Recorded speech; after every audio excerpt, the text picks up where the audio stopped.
Hey, welcome to the Homemade Family with just me today. I apologize that you do not get to enjoy my wife's company today.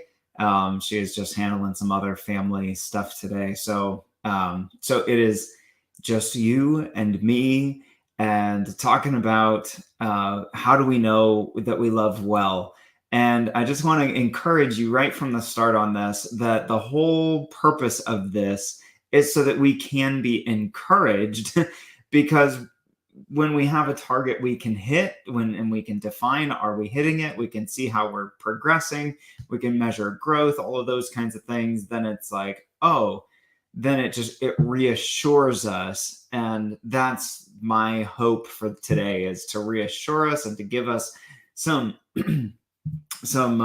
just some ways that we can keep ourselves encouraged about just how we're loving and doing in this love category of family.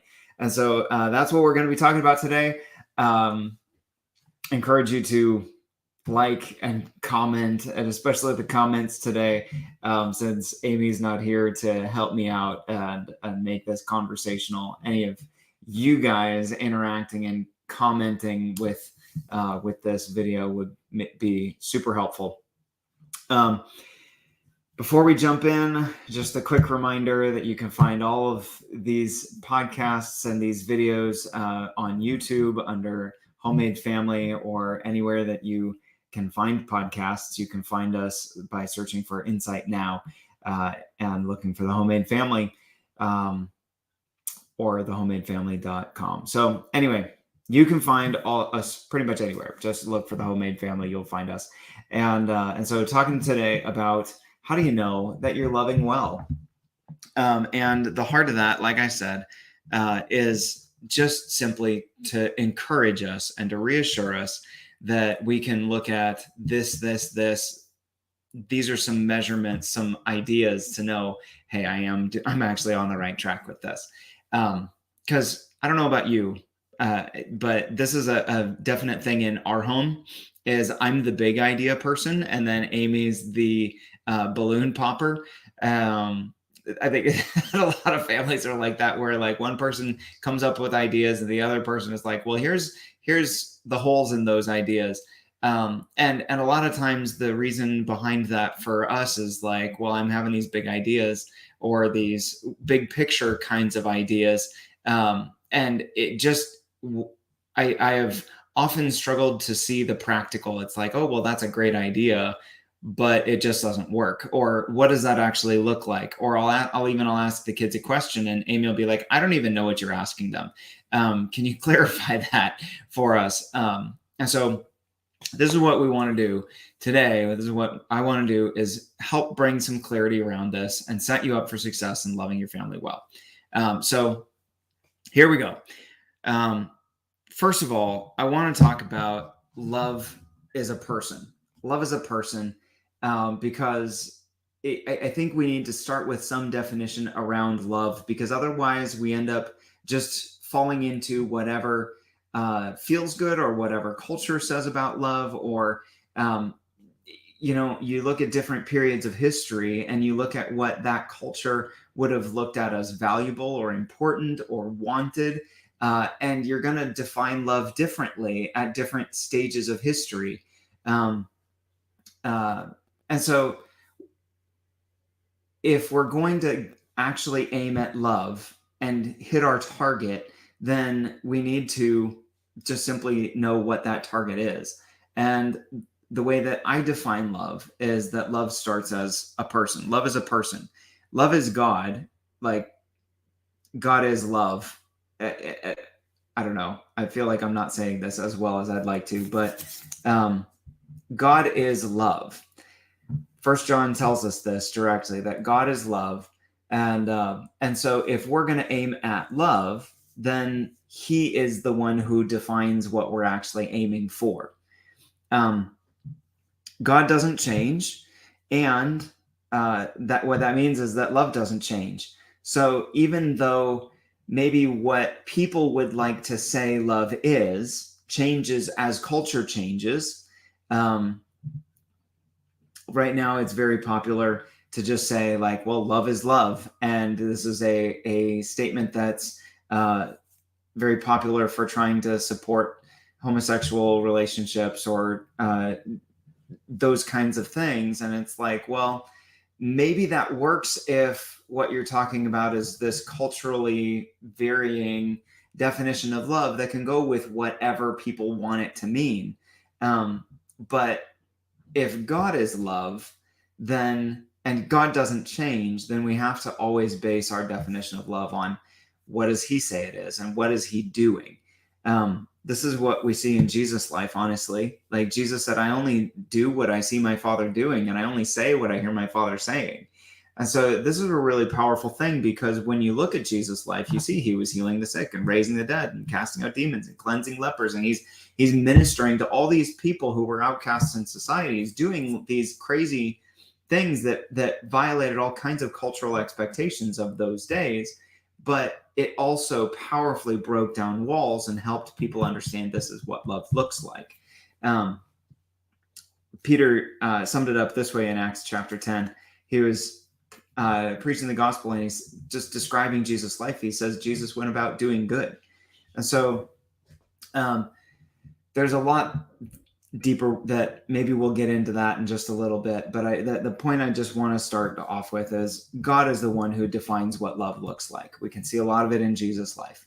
Here's the next piece of this, is that God sent us the Holy Spirit to make us to be like him. Like he is working to conform us to his image. There's 4 times the New Testament says this. Anyway, I don't want to get bogged down in the details of this. But this is what the Holy Spirit's doing in your life and in my life, is he's working to make us more and more like Jesus. And so part of that is he is working to build love in us. Now, here's where we get to the interesting stuff. I hope this is interesting for you guys as well. But if God is the one saying, hey, this is all I ask of you. All I ask of you is that you love well, like love others as I have loved you. This is the new commandment that I give you. If Jesus is the one who said that,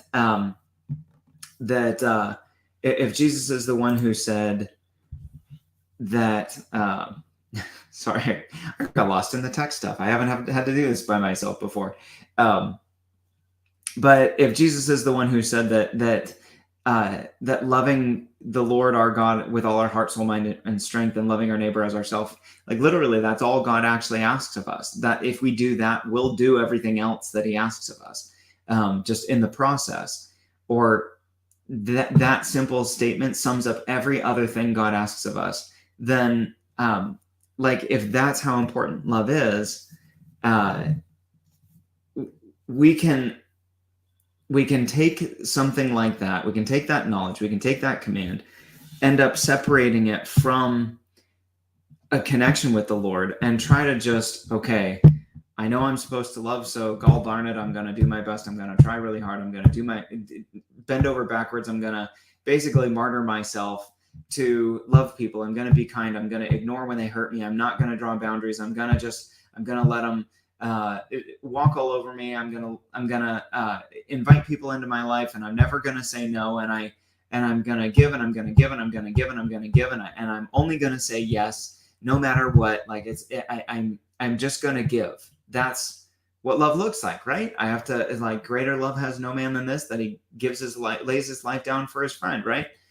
Like, so there are tons of people who are actually willing to do exactly what I just said, but then they're burnt out. And when they burn out and they reach the end of themselves, and they're like, I must just not be doing a very good job. And especially there's a ton of mothers out there who are doing this for their kids at home, that they're giving and giving and giving and giving and giving and giving to their kids, and their kids are walking all over them, and they're serving and serving and serving, and they're burnt out, and now they feel guilty and ashamed because they feel like they're a bad mom, because like, I just can't love my family well enough.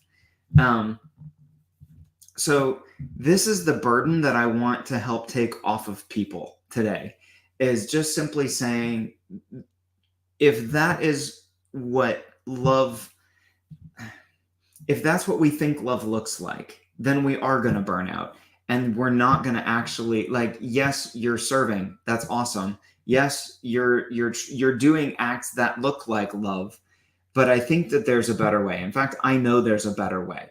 And so I want to describe that better way for you this afternoon, and hopefully empower you to love more intentionally, more purposefully, and more powerfully, and actually enjoy it. So Jesus said, "Love one another as I have loved you." And that's the key right there. He said, "Love one another as I have loved you." And so, and he also said, love your neighbor as you love yourself. And so this gives us two keys. He didn't just say, lay your life down for anyone and everyone.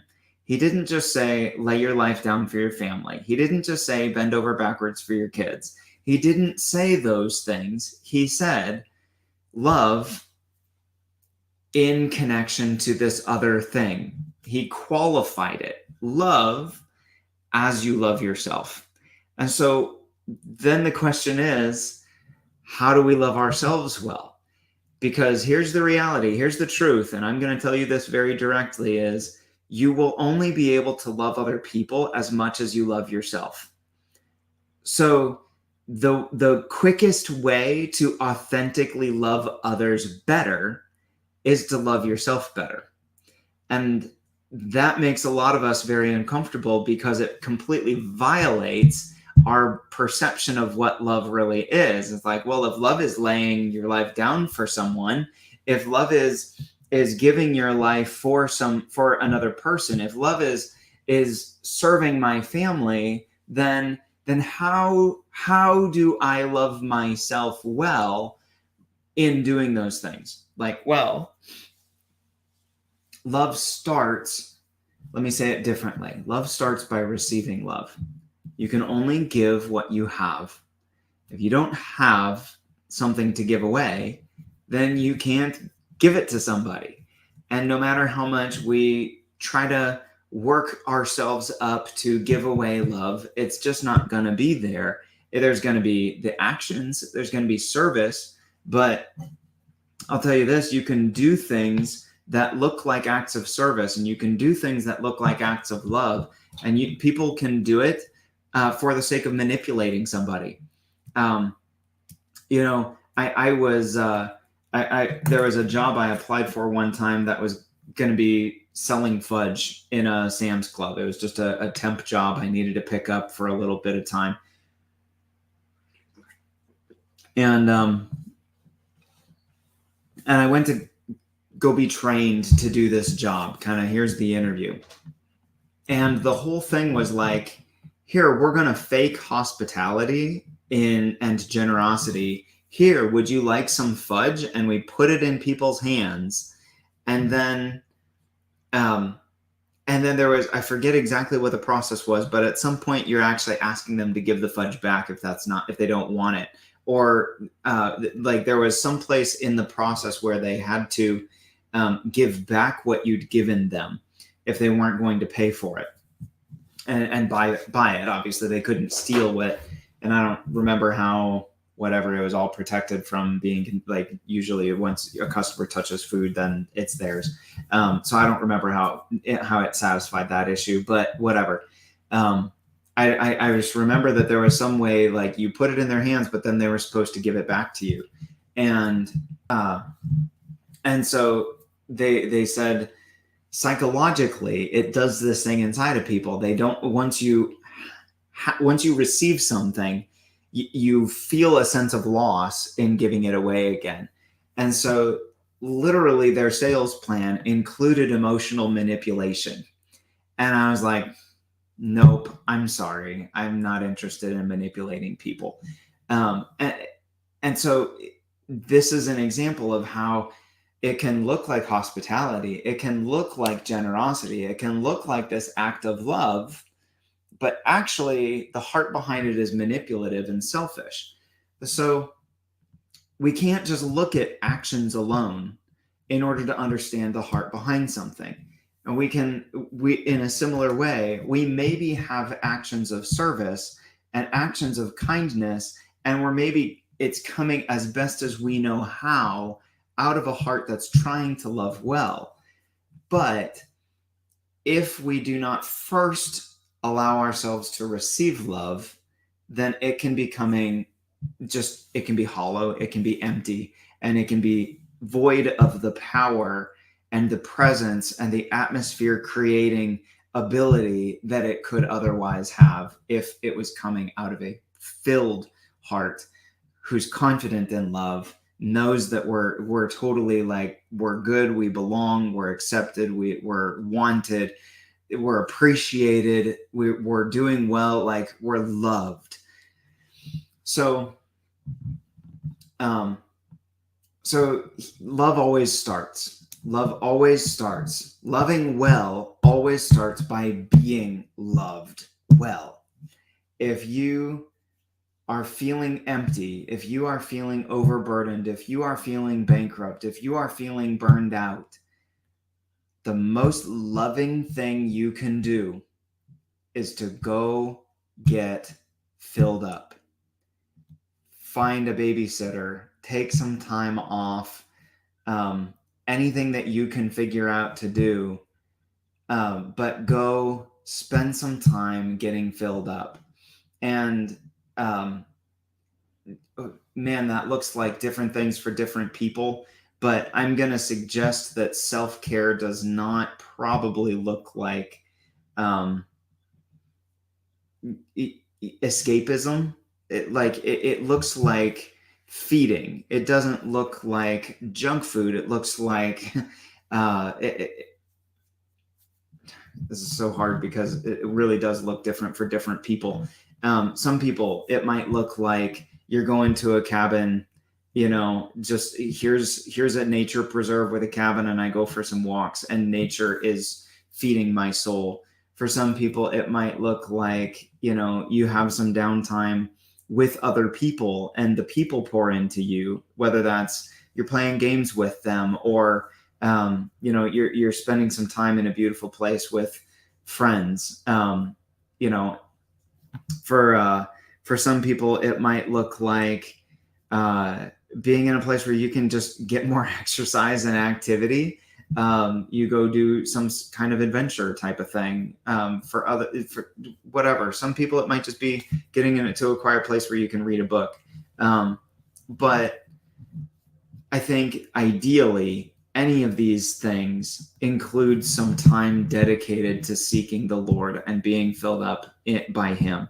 And if someone can come alongside of you and be praying over you, I'm painting an ideal situation. But I'll tell you this: when our kids were youngest and our home was busiest, throughout that entire season, Amy had a job working for a company that once a year they would bring all their employees, a small company, like 20 to 40 employees during the time Amy worked for them. And they would bring all their employees and a significant other to some amazing place like Ireland or Italy or a resort in Mexico or Jamaica. And they'd do meetings part of the day and just downtime, rest, connection, whatever, all of those things the other part of the day. And for the significant others, we didn't have the meetings either because we weren't allowed in the meetings, honestly. It was amazing as we look back on that season. It was amazing how refreshing it was to have. And for us, it ended up being like every other year because we kept having kids, and the infants, we couldn't leave the infants to travel. But it was amazing how refreshing those 2 or 3, I think we went on 3 trips with them, Ireland, Mexico, and New Mexico. And it was amazing how refreshing those trips were, to have just some away time for 5-6 days and then to be able to come back. And it's something that Amy and I, as we've moved on, we've started to realize we actually need that time. And there isn't anything like, oh, this is like family is, there's nothing wrong with our family. And we love our time away with family too. But there's something different that we have when it's just the two of us. We get to go be away with each other. And in fact, last fall we just took our camper. We reserved a couple of nights at a campground, only like half an hour away from our home. But it was going to be away and basically private and, whatever. And the first thing we did was nap.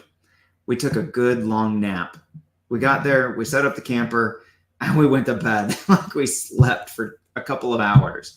And then we went for a good long walk. And it was like, we didn't even get to the things that we had an agenda to do, but it was like all of a sudden we were able to rest. And anyway, all of this is just love yourself well. Make room, make time, schedule it. You have permission.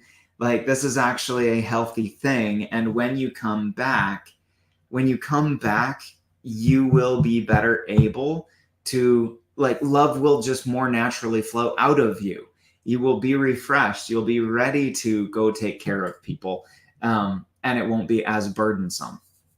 So I just want to, I want to, if you take anything from this is the foundation for everything else. This is the foundation for everything else.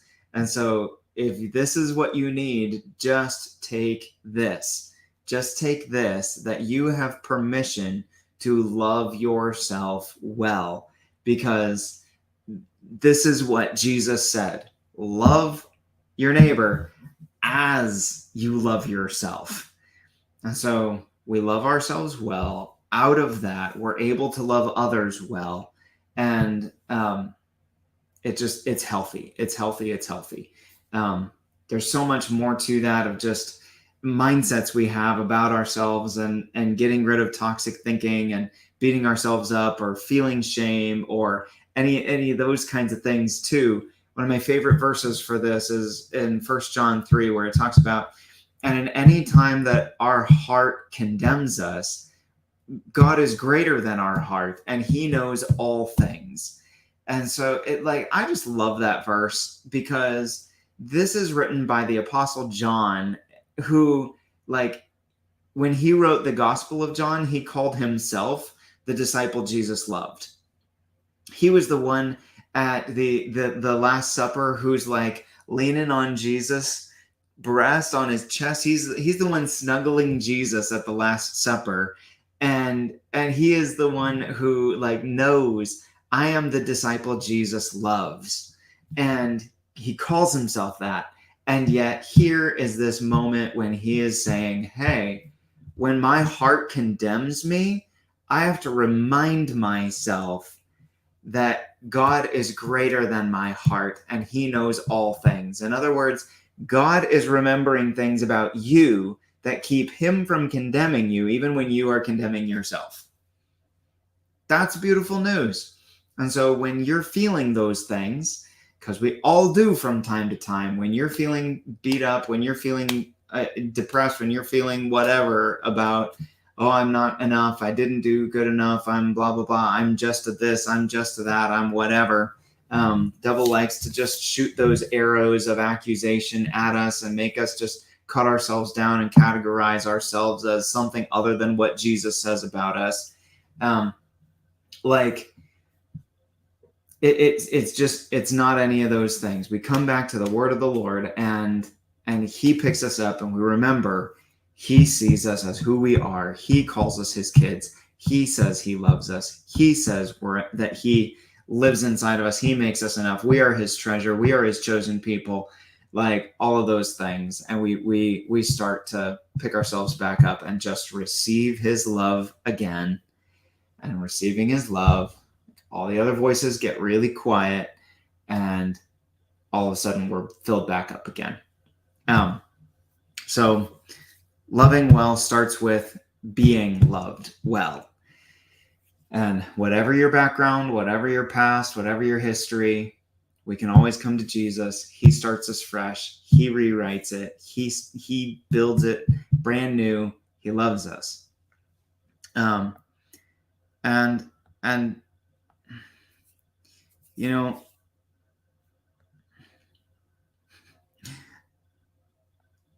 here is the thing of love. I'll give you one other thing to measure it by, and just a different way of looking at what we've already said, and we'll close off with talking about this. But love builds connection. It does. Love builds connection. For example, if I'm upset with my child for whatever reason, they did something, it hurt my heart, I did something, it hurt their heart. Love is what makes me pursue that child, apologize to them if I did something wrong. Excuse me, get rid of my yawns. Apologize to them if I did something wrong, confront them if they did something wrong.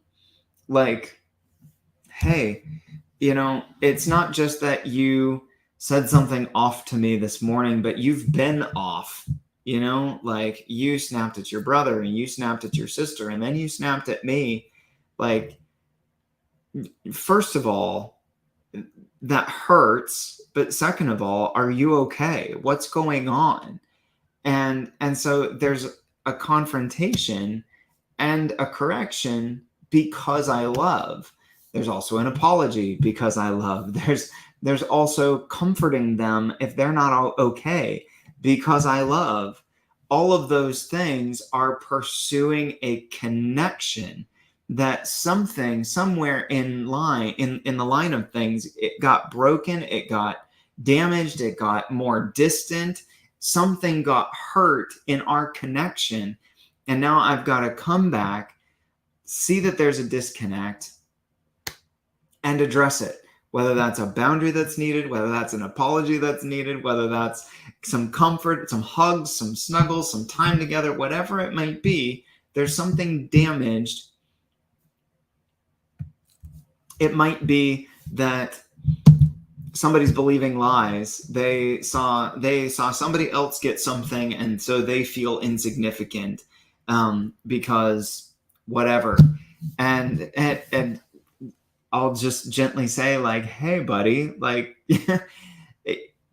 I can't give everybody a gift every time I give one person a gift. But over time, things are gonna balance out. Things are gonna round out. There's gonna be times that I give you a gift or do something special with you that then I don't do something special for the rest of your siblings. So you just got to know that you're loved, like you got to remember the other special things that we've done together. You got to remember the other things that I've said to you that help you know that you're loved. You got to be able to be filled from past things and not need to be filled from scratch every single day or every time something else happens. Like, so sometimes it's just given truth. Sometimes it's comfort. Sometimes it's, I've given the list a few times, but this is what love looks like, guys. It's like love pursues connection. It starts with building connection with Jesus so that he can love on us. And then that enables us to build connection with ourselves, that out of being loved by God, we agree with him. We love ourselves well. And then out of this, like, man, I'm already settled and established in this connection, in this relationship with God, with myself. Now, just the easiest, most natural, most normal thing for me to do in response to all of that is to love you well, is to love my family well, is to love the person in front of me well. And if I don't know what I need to do, I can go back to my source, get better connected there, get better connected here, and build this connection here. Build the connection with my spouse, build this connection with my kids, build this connection with my community, my church, my friends, my whoever it is, where you're looking to invest love more effectively and more powerfully.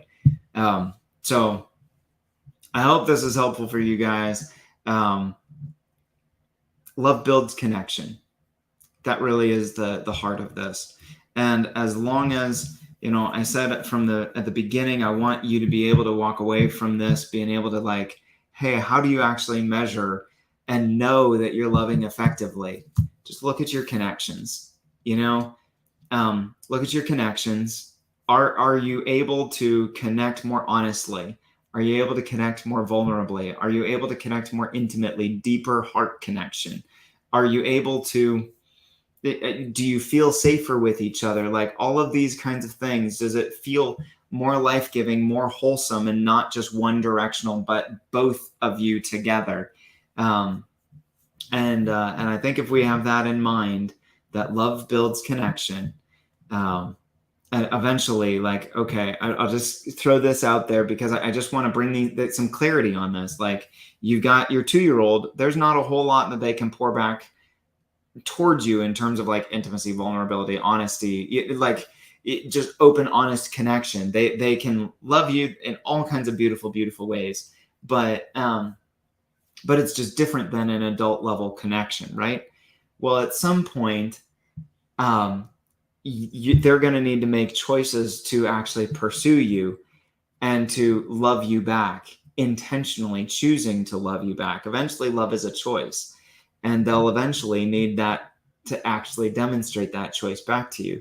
And so you can look then at, like, well, are the choices they're making loving for themselves? Are the choices they're making loving for Jesus? Are the choices they're making loving for me?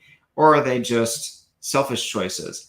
And that can help us see if our love has actually just been empowering unhealthy behaviors, or if our love has actually been genuine love, building connection. So there's all kinds of depth to this. Explore it, dive into it, start with Jesus, see how he loves you well, what it looks like when he loves you. Be loved, love yourself, and build those connections with the people in your home.